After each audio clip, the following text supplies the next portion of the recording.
Hello there, and welcome to Andre's Artist Profile. Today is the birthday of Barry Gibb, and, I keep getting this mistaken, but if I understand it, he's the last surviving member of the Bee Gees. He may have been one of the ones who died. I know that Robin died, and I know Maurice is dead, and he may be dead for all I know. I should go on Wikipedia and keep track, but I believe he's the last surviving member, if I remember, of the Gibb brothers. And today I'm going to be profiling, obviously, the Bee Gees. Now, as you'll know, my Bee Gees collection is more than a little bit incomplete. Unlike a lot of pop bands, the Bee Gees had a number of distinct periods, and you'll probably see in this video what period I tend to concentrate on. But anyway, let's start. This album is really, really rare to find on CD. And by the way, I want to dedicate this video to Scotty's Record Shop, who did a far, far more extensive vinyl artist profile on the Bee Gees not too long ago than I'm going to do, but I want to dedicate this to him. This is Mr. Natural, their 1974 release. This album was produced by Arif Mardin, and there started to be funkier and somewhat more soulful arrangements on this album, but it's still very much in the same key with their kind of early 70s country rock sound, kind of a hybrid, actually. A transition to this. This is the album that really turned the Bee Gees' whole career around, and it's a wonderful album. It's called Main Course. It was released in 1975. And of course, the big hit on this album was Jive Talkin'. You know, they always say you want to put your two best songs or your best hits at the beginning, and Nights on Broadway and Jive Talkin' are right there. I also love Fanny, Be Tender With My Love, very jazzy kind of pop song. This album, again, still has some mild, country pop influences from their previous years.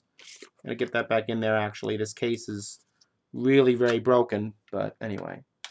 Now, this album is, among the Bee Gees' more solid album of their blue-eyed soul funk period, Children of the World. The big hit on this that we all remember from Saturday Night Fever is You Should Be Dancing. And they also did a song on here I love called You Stepped Into My Life, which was covered a couple years later very well by singer Melba Moore. Really wonderful album. Actually, one of my favorites that the Bee Gees ever made. This is their next album, Spirits Having Flown, which came immediately after their Saturday Night Fever success. This was out in 1979. This is the last kind of album in that pop R&B style. It's very slick. The big hit on it was Tragedy. It's a good album, but it's a bit slicker than some of their other stuff from that era. This I got before I got any of those other albums because it was $1. So anyway, this has all the Bee Gees hits on it from that era and a couple new cuts.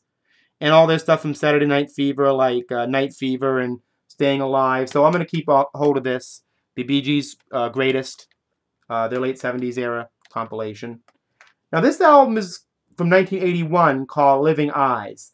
They tried to go for a more 80s pop rock sound. This is sort of the style you would hear on the productions they did with Barbra Streisand or Dionne Warwick. They kind of left aside their blue-eyed soul influences. The problem was a lot of the material didn't work. I've given this album a couple chances and I like it, but it's not my favorite Bee Gees album.